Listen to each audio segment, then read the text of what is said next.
오늘의 사연을 시작하기 전에 무료로 하실 수 있는 구독과 좋아요, 알림 설정 한번 눌러주시면 소중한 여러분의 사연을 전하는데 큰 힘이 됩니다.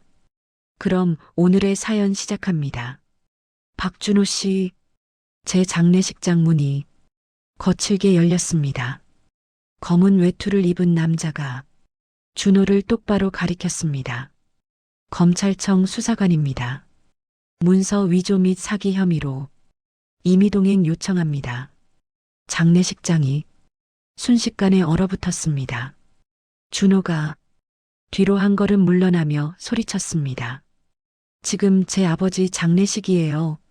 지금 이게 무슨... 수사관이 차분한 얼굴로 서류를 펼쳤습니다. 피해자는 고 박태수 씨, 즉 귀하의 아버님입니다. 준호 얼굴에서 핏기가 쫙 빠져나갔습니다. 네, 수사관이 덧붙였습니다. 아버님께서 생전에 직접 검찰에 고발장을 제출하셨습니다. 증거 자료와 함께요. 그 말을 듣는 순간 저는 마음속으로 중얼거렸습니다. 그래, 이 싸움은 유산 다툼이 아니라 진실 싸움이다. 제 마지막 전쟁은 장례식이 아니라 법정에서 끝날 거였습니다. 수사관이 서류 내용을 확인하는 동안 시선이 잠시 방 안을 훑었습니다. 그때 카메라가 지연 쪽으로 슬며시 움직이듯 다가가는 듯 했습니다. 지연의 무릎 위 검은 가방 지퍼가 조금 열려 있었습니다. 지퍼 틈 사이로 노란 장부 모서리가 살짝 보였습니다. 표지에 제가 적어둔 글씨가 또렷했습니다. 아버지의 마지막 기록. 지연아, 내가 직접 봐라. 지연은 그 가방을 두 손으로 꼭 끌어안고 있었고 눈은 준호와 수사관을 번갈아 보고 있었습니다. 준호는 지연이 자기를 어떻게 보는지 전혀 몰랐습니다. 그는 여전히 수사관과 실랑이를 벌이고 있었지요. 하지만 시청자와 저는 알고 있었습니다. 지금 이 순간 준호의 운명을 바꿀 열쇠가 동생 가방 안에 들어있다는 사실을요. 그리고 지연은 아직 결정하지 못했습니다. 그 장부를 세상 밖으로 꺼낼지 말지. 장례식장 시계 초침 소리가 또각또각 더 크게 들리는 것 같았습니다. 잠시 후 수사관이 다른 조문객들의 신원 확인을 하는 사이 준호는 지연을 복도 쪽으로 끌어냈습니다. 지연아, 목소리가 낮았지만 조급함이 묻어났습니다. 저 사람들한테 이상한 말하지 마. 우린 가족이야. 한 배에서 나온 지연이 오빠 말을 끊었습니다. 오빠, 아버지 장부 봤어? 준호가 얼굴을 굳힌 채 되물었습니다. 무슨 소리야? 오빠가 한 거 다 적혀 있었어. 준호 입술이 떨렸습니다. 그걸 내가 왜 봐? 지연은 눈을 피하지 않고 말했습니다. 아버지가 저한테 메모를 남기셨어. 남 믿지 말고 내 눈으로 확인해라. 준호는 황급히 변명거리를 찾으려 했습니다. 지연아, 그거 오해야. 아버지가 나를 오해하신 거야. 내가 그런 장부를 수사관 같은 사람한테 보여주면 지연이 조용히 물었습니다. 오빠, 가족이 뭔지 알아? 준호가 말문이 막혔습니다. 가족은 피가 아니라 믿음이래. 아버지는 오빠를 믿으셨고 그래서 끝까지 연기까지 하시면서 기회를 주셨어. 지연의 눈에 눈물이 고였습니다. 근데 오빠는 그 믿음을 한 번도 안 지켰어. 준호는 고개를 돌렸습니다. 하지만 시청자와 저는 알았습니다. 이제 이 집에서 누가 진짜 어른인지 누가 진짜 아이인지 수사관이 테이블에 앉아 질문을 시작하자 이번엔 미영이 불려나갔습니다. 며느리분 생신 전날 주고받은 문자 기억하시죠? 미영은 긴장한 얼굴로 고개를 끄덕였습니다. 생신상 차리는 거 돈 아깝다. 그냥 피자 시키자라는 내용입니다. 장례식장 안이 살짝 술렁였습니다. 그 순간 미영 머릿속에 그날 밤이 떠올랐습니다. 회상 3개월 전 생신 전날 밤 아파트 거실 아이들 숙제시키며 주방에 서 있던 미영은 케이크 가게 전화번호를 검색하고 있었습니다.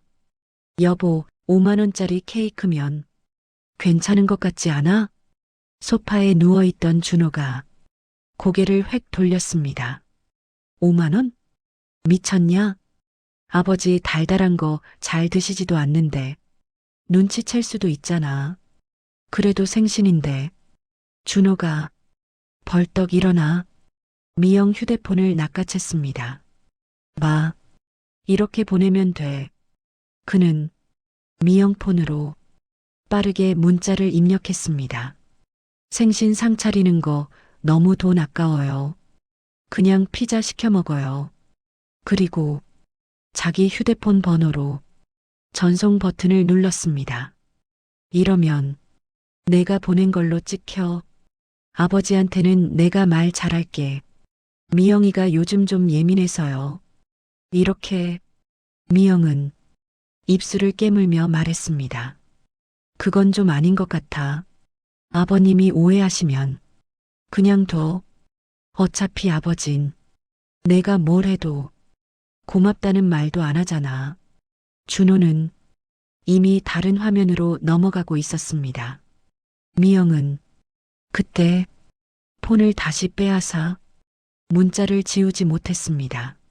남편이 무서웠으니까요.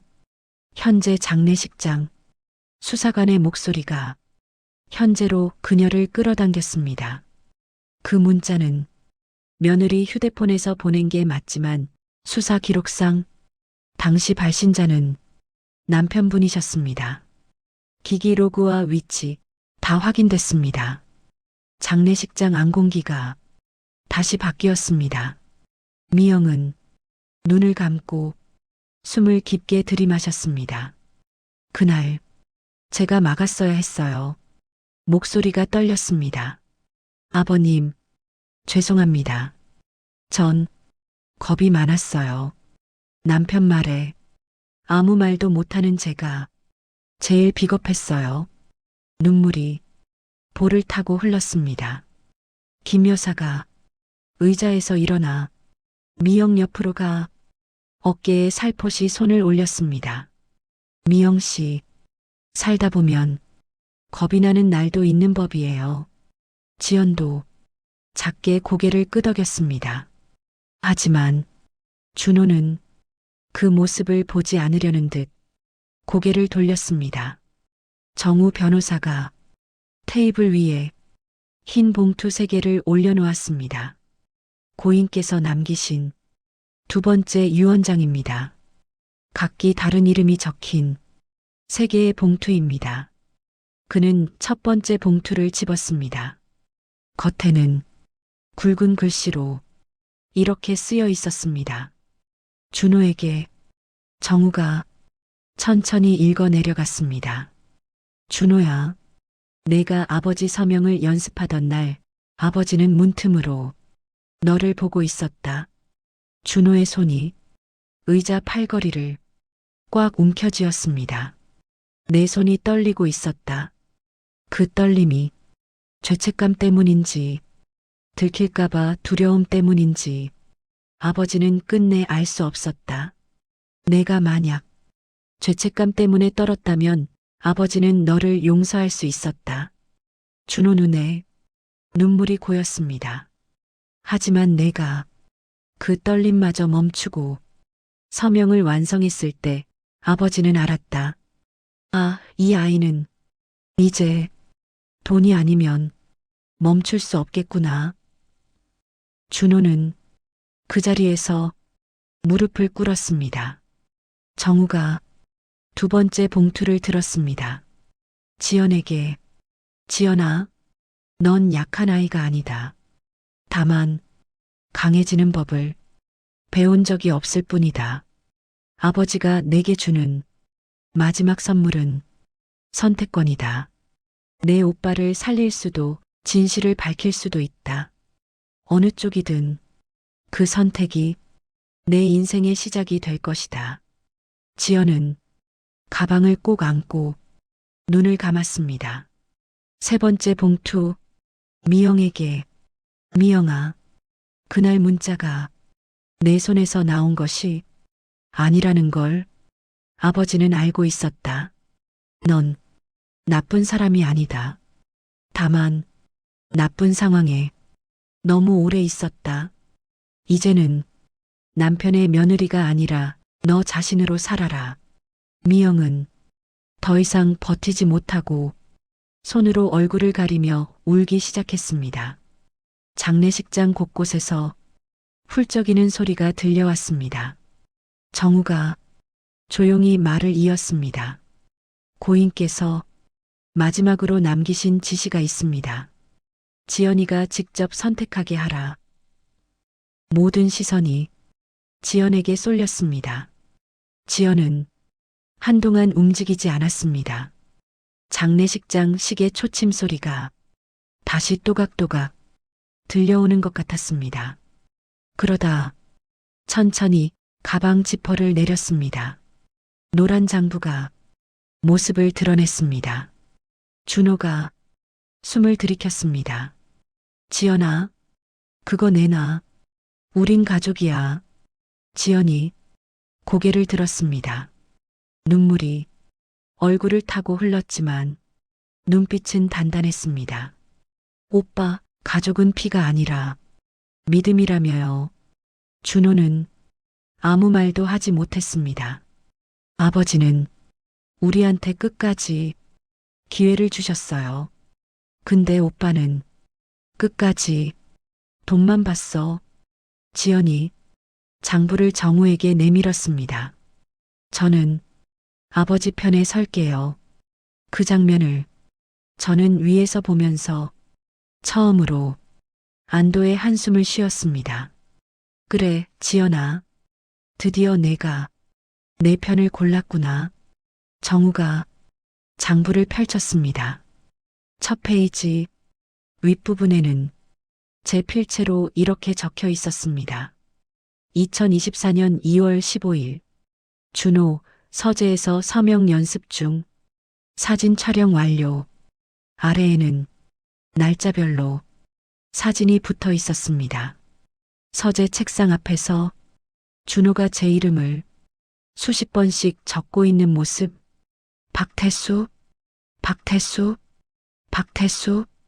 제 이름이 아들의 손에서 기계적으로 반복되고 있었습니다. 정우가 말했습니다. 이 장부와 사진들만으로도 형법 231조 사문서 위조죄에 해당합니다. 5년 이하 징역 또는 1천만 원 이하 벌금형이 가능합니다. 준호 얼굴이 하얗게 질렸습니다.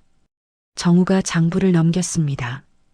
다음 페이지에는 성년 의견인 신청서 초안, 부동산 매매 계약 가계약서, 3월 15일 은행 제출용이라는 메모가 전부 사진으로 붙어 있었습니다. 게다가 이 사건은 단순 위조가 아니라 친족 재산 편취 목적이 명확해 사기죄와 병합될 수 있습니다. 최대 10년 징역까지 가능합니다. 미영이 그 자리에 주저앉았습니다. 그리고 그 타이밍에 맞춰 문이 다시 열렸습니다. 검은 외투를 입은 검찰 수사관들이 정식으로 안으로 들어왔습니다. 수사관은 영정사진을 한번 바라보고 작게 인사하듯 고개를 숙였습니다. 그러고 나서 준호 앞으로 다가왔습니다. 박준호 씨. 준호는 고개를 들지 못했습니다. 수사관이 잠시 말을 멈추고 조용히 덧붙였습니다. 저도 일은 넘으신 아버지가 계십니다. 사람들의 시선이 수사관에게로 쏠렸습니다.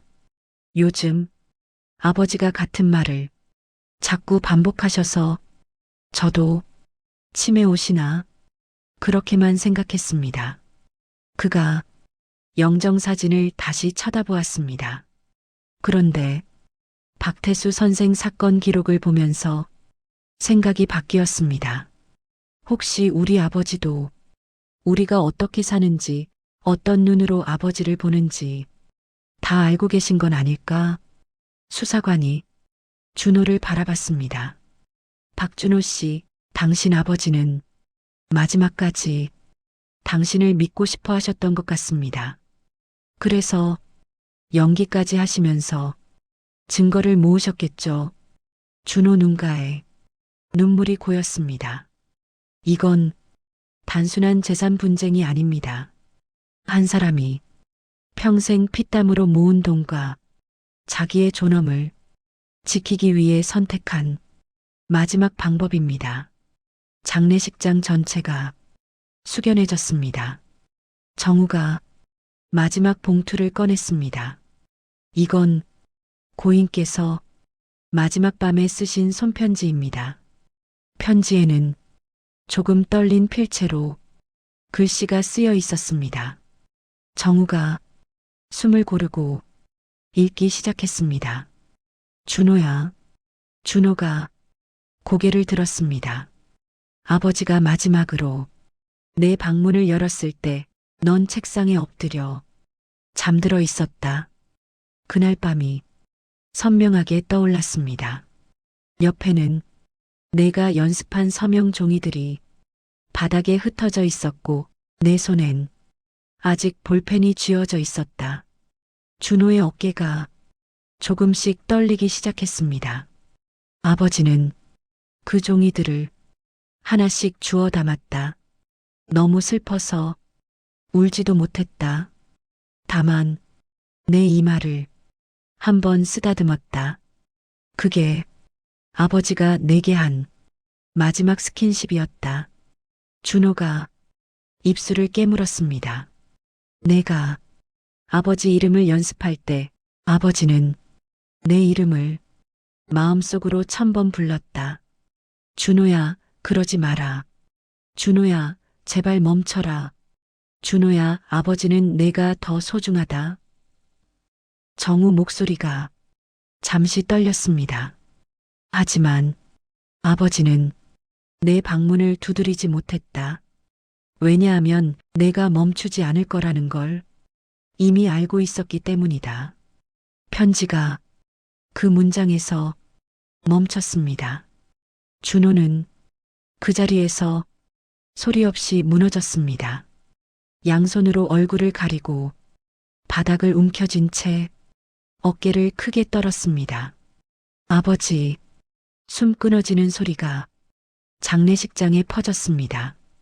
지연도 얼굴을 감싸쥐고 울었고 미영도 조용히 흐느꼈습니다. 김 여사는 영정사진을 보며 두 손을 모았습니다. 수사관조차 고개를 살짝 돌리며 눈을 한번 감았다 뜨더군요. 수사관이 다시 서류를 정리하며 말했습니다. 이제 절차에 대해 설명드리겠습니다. 그는 법조문이 적힌 종이를 조금 올려 보였습니다. 문서 위조 행사 혐의는 형법 231조와 234조에 해당합니다. 처벌은 5년 이하 징역 또는 1천만 원 이하 벌금입니다. 몇몇 조문객이 숨을 들이켰습니다. 하지만 이 사건은 성년후견인 제도 악용과 재산 편취 목적이 겹쳐 있어 사기죄와 병합될 경우 최대 10년 징역까지 선고될 수 있습니다. 지연이 조심스럽게 물었습니다. 우리가 원하지 않으면 그만둘 수도 있나요? 수사관이 고개를 저었습니다. 고인께서 이미 제도 악용 방지 신고를 법원과 검찰에 동시에 제출하셨습니다. 이 사건은 유족 의사와 상관없이 공적 사건으로 등록되어 있습니다.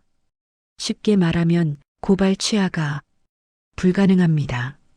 지연은 고개를 숙였습니다. 그래, 내가 없어져도 돌아가는 게 제도지.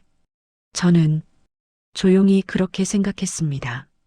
모든 설명이 일단락되고 사람들이 조용히 숨을 고르는 사이 정우가 가방에서 마지막 봉투 하나를 꺼냈습니다.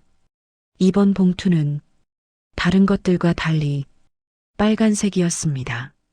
겉면에 굵직한 글씨로 이렇게 쓰여 있었습니다. 5번째 날 아침 해가 뜨면 열어라. 그때 비로소 진짜 이유를 알게 될 것이다. 지연이 놀란 눈으로 물었습니다. 5번째 날이요? 정우가 손목시계를 보고 달력을 떠올리는 표정이었습니다. 장례 첫날부터 세면 5번째 날은 그의 말이 중간에 끊겼습니다. 고인 생신입니다. 장례식장이 다시 얼어붙었습니다. 김 여사가 작게 중얼거렸습니다. 선생님, 생신에 무슨 일을 준비해 두신 거예요? 정우는 빨간 봉투를 두 손으로 조심스럽게 들어 올렸습니다. 봉투는 묵직했습니다. 안에 종이뿐만이 아닌 다른 무엇인가가 들어있는 듯 했습니다. 고인께서 이렇게 적어두셨습니다. 정우가 봉투 뒷면의 문장을 읽었습니다. 내 생일 아침 너희는 내가 진짜 누구였는지 알게 될 것이다. 그리고 그날 너희 인생도 다시 시작될 것이다. 장례식장 안에 또 한 번 긴 침묵이 찾아왔습니다. 지연은 빨간 봉투를 바라본 채 입술을 꼭 깨물었습니다. 준호는 눈을 감고 아무 말도 하지 못했습니다. 저는 영정사진 속에서 조용히 웃고 있었습니다. 그래, 아직 끝이 아니다. 오늘의 사연 어떠셨나요? 구독자분들의 생각을 댓글로 편하게 나눠주세요. 이 아름답고 따뜻한 사연이 널리 알려질 수 있도록 공유해 주신다면 여러분의 일상에도 기분 좋은 일이 생길 거예요. 지금까지 시청해 주셔서 감사합니다.